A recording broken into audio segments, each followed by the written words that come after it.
Oh, you asked what my Roman Empire is because it's influencer kids and what it's going to be like to Google your literal birth and see it online. You had a hard day? Do you want to talk about it?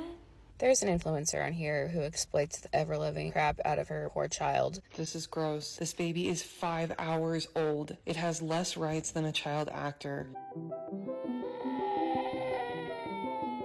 I've thought about this a lot, about why I'm so obsessed with the idea of child influencers and what life is like for them. And I think that it has to do with growing up in the heyday of 16 and Pregnant and Teen Mom when that was on MTV. There was this small cohort of people who their entire lives were on TV from before they were even born. And some of them are still on TV 14 or 15 years later. And I started seeing this experience kind of duplicate itself with influencer kids where their entire lives were online and broadcast to millions. And it was so interesting because suddenly it wasn't the reality TV producers, but it was the parents being the producers. Whenever you talk about parenting on the internet, things get very intense. People have very strong opinions. It's not a topic that people can just kind of say, okay, you think your way, I think my way.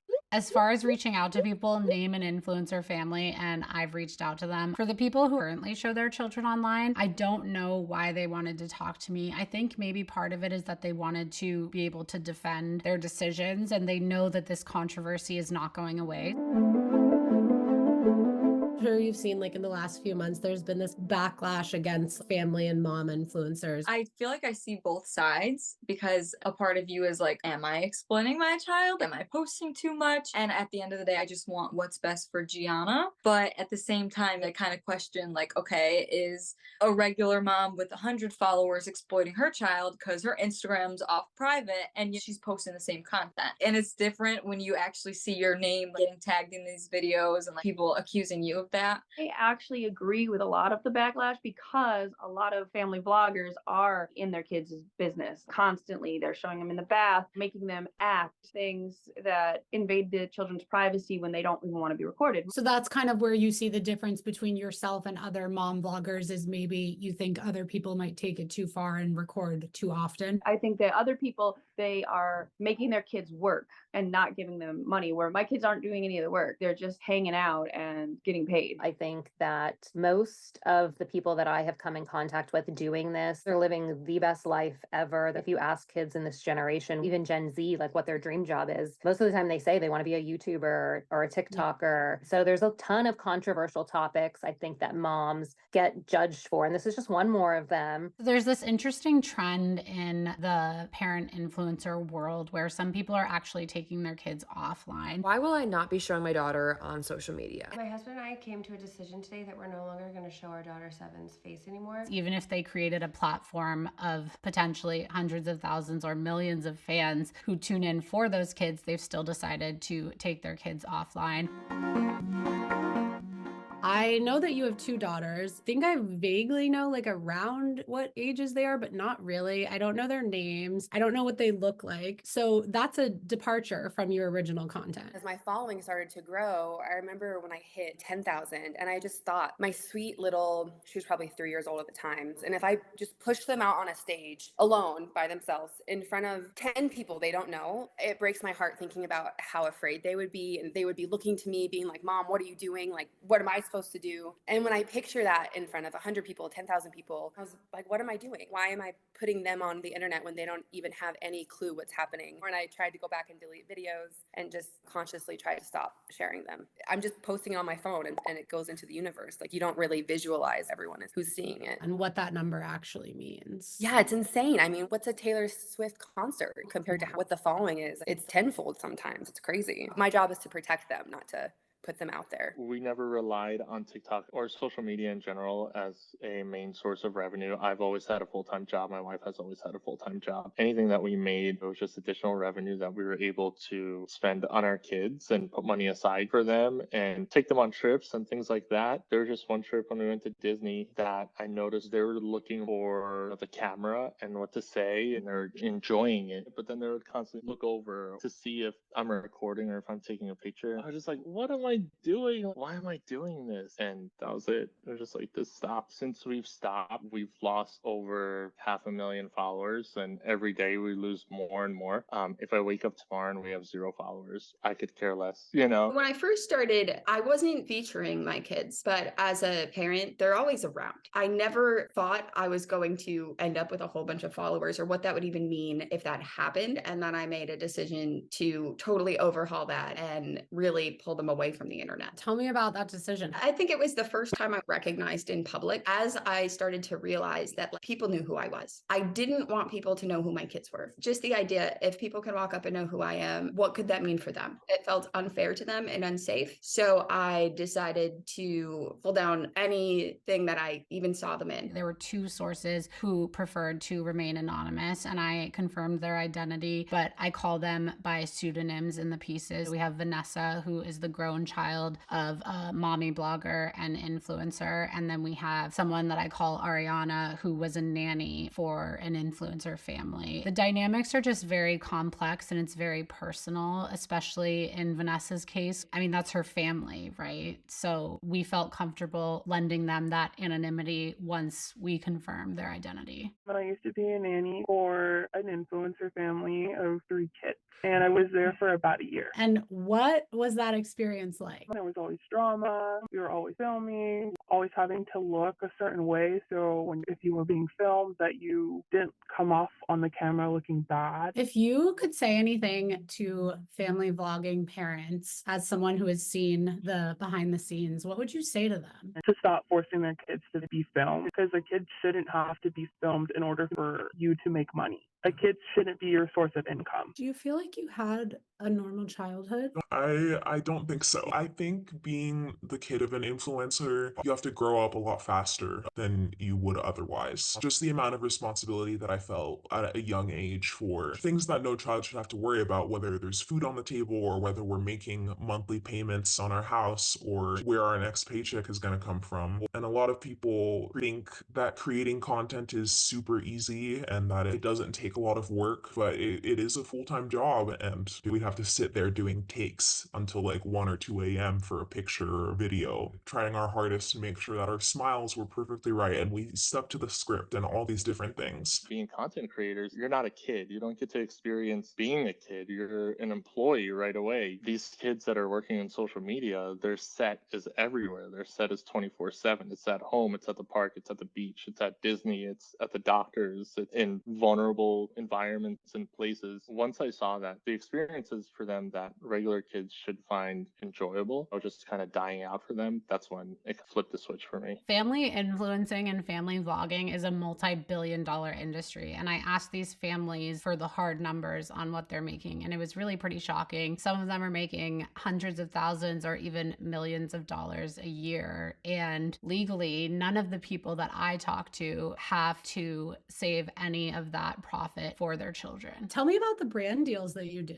We do a lot with toy companies. It's just fun for them. They love it. They don't see it as work, but obviously they're making money doing it. And so it definitely is something that is going to help provide for their future. Because they've made the money. Oh yeah. The money on social media is crazy. How much would you make off of brand deals? Low 6 figures. And we bust our ass in full-time jobs, and one like 15-second video would make my entire paycheck. In the year after you've decided not to show your kids, how much money have you made on brand deals? 0. Wow, that's quite stark to lose $100,000. Once you realize what you're doing and the dangers of it, it could have been $1 million.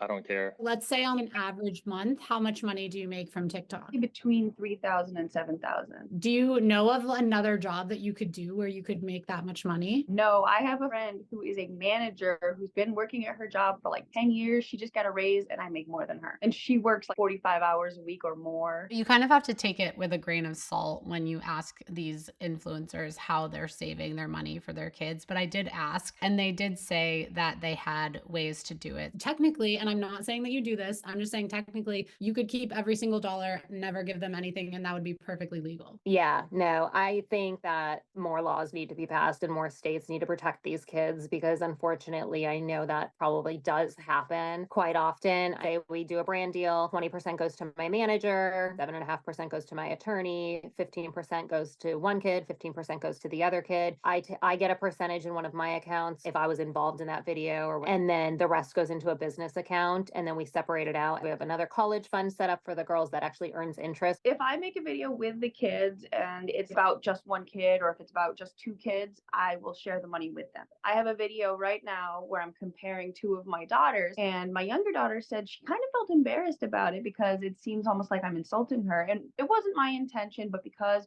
she did feel embarrassed, but the video was doing really well, I agreed with both of the girls that I wouldn't take any of the money from that video, that I was splitting it 50-50 with them. So right now they're each getting, I think, $500 from that video. What was it that she was embarrassed about in the video? I was just comparing them. I said that my one daughter was popular at school and my other daughter was the weird girl at school, and she didn't like being called weird, but I was weird. So I didn't see it as an insult, but because she felt some type of way about it, I decided that I wouldn't make any money off of it and it would just go to them. Did she ask you to delete the video? No, she didn't want me to delete the video. They didn't want me to take it down, but they were happy about getting the money. It was pretty emotional to talk to people about their experiences in family vlogging and just like those kinds of decisions where you have to decide profit versus like your child's comfort. I think that's really intense. One of the families that I talked to, the dad had posted multiple videos of each of his children crying or having tantrums, or even a video of his daughter saying goodbye to a deceased family member's casket. Once that's online forever, and you can't take that back.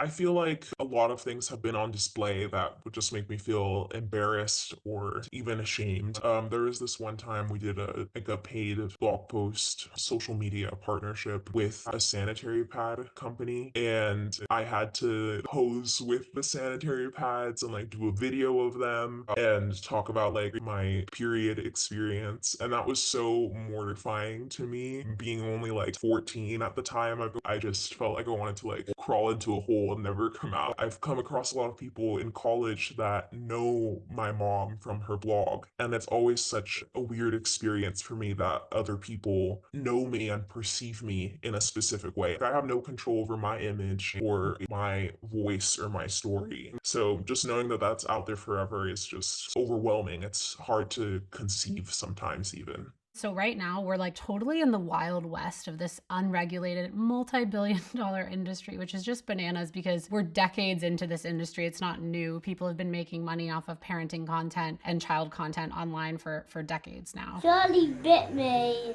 Is this real life? Yeah, this is real life. I'm taking a nap. You want to take a nap? Listen, Linda. Listen. Okay. I didn't, Mommy. Did you understand it though? No.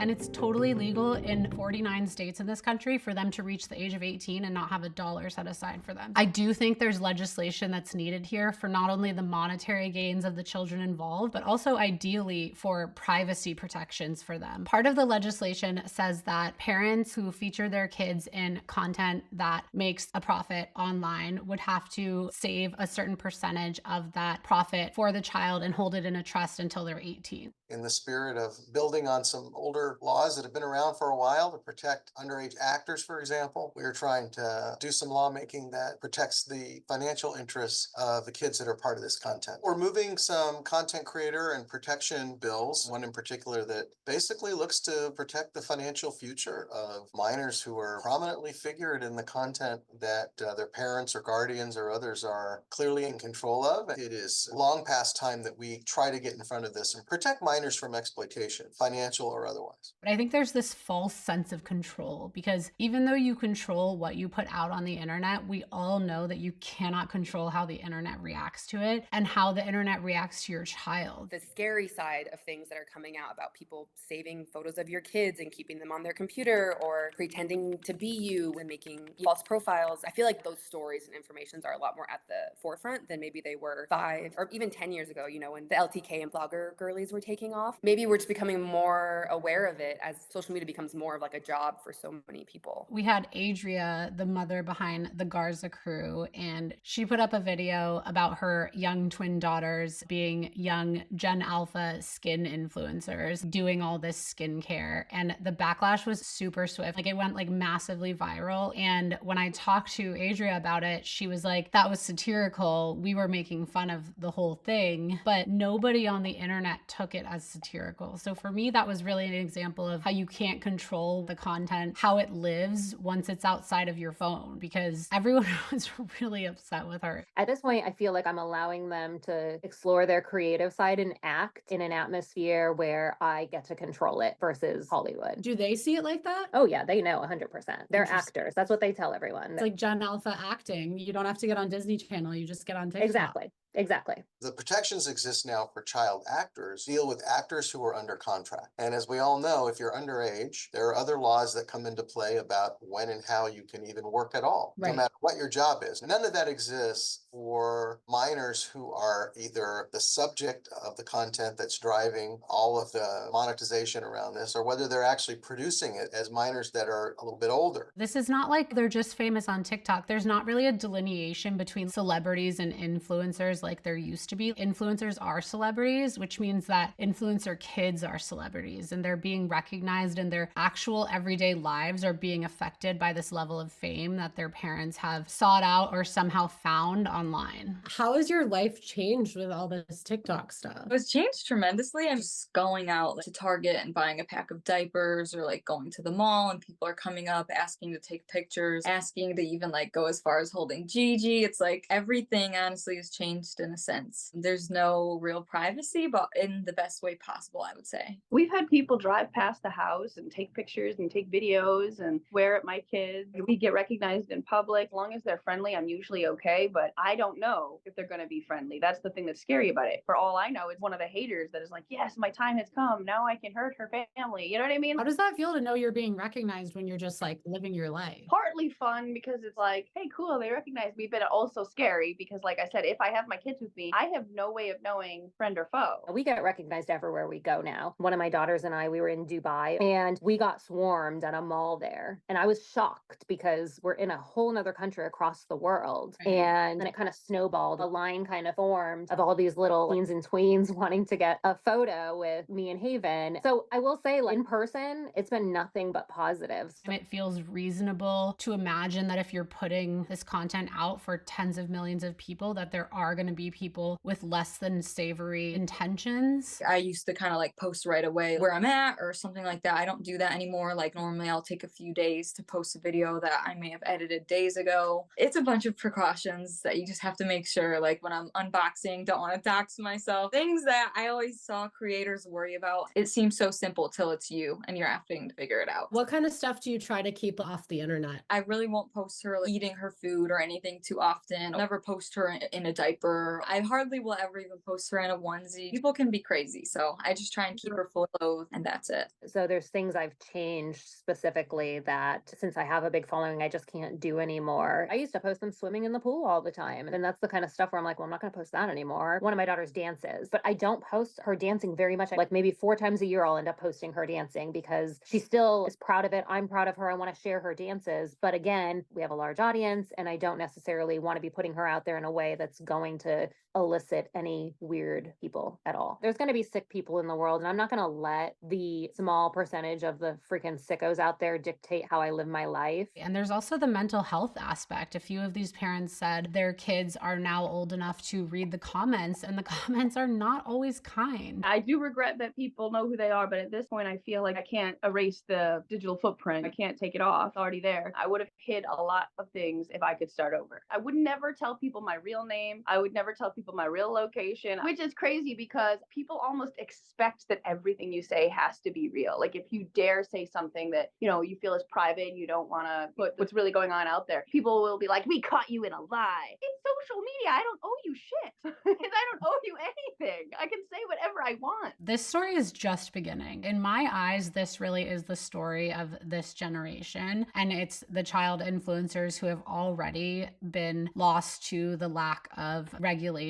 in this industry and whose lives have already been changed, and the ones who are coming up right now who are in the midst of it. As time passes, we're only going to hear more and more of these stories of this is what it was like to grow up as a child child influencer. This is what it was like for my mom or dad to be a family vlogger. After making this decision and kind of being on both ends of the equation, do you find yourself having judgment towards parents who continue on the path that you were on? At this point, they're just deciding to either continue to do it. They know the dangers and they just continue to do it because they can't stop. Whether it's financially they can't stop, or it's just that rush that you get when you see your likes growing and, you know, that chemical boost side of your body when you see a video going viral. With more and more news coming out about this, there should be no excuses now. My main focus right now is trying to switch over from Gigi to me, because Gianna did not ask for this. She did not ask to have people coming up to her in Target. She didn't ask to be put all over the place. And I know she's literally only one and doesn't know what's happening, but at the same time, she didn't ask for this. I just want to make sure that she lives the most normal life as possible.